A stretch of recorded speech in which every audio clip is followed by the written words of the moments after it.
Hello friends, welcome back to Chitra science hub.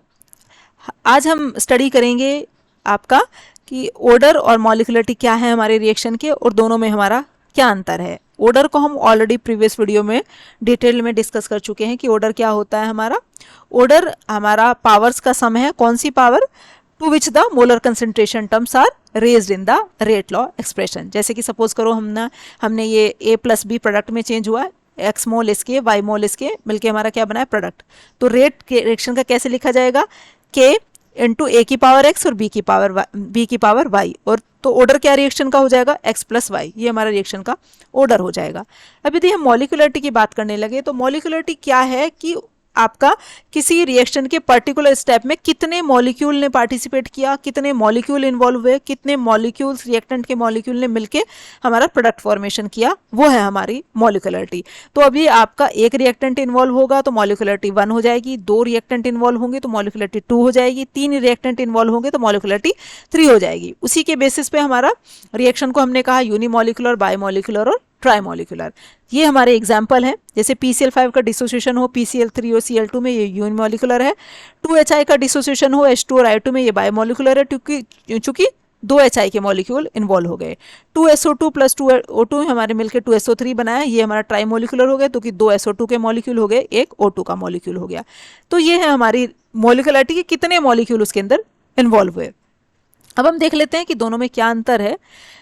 पहले हम दोनों की डेफिनेशन देख लेते हैं कि हमारा ऑर्डर क्या है। आपका सम है पावर्स का। कौन सी powers? Molar concentration terms to which the molar concentration terms are raised in the rate law expression. उसका हमारा जो मोलर कंसेंट्रेशन जो हमारी पावर में आई है हमारी रेट लॉ में, उसका सम, ये ऑर्डर हो गया।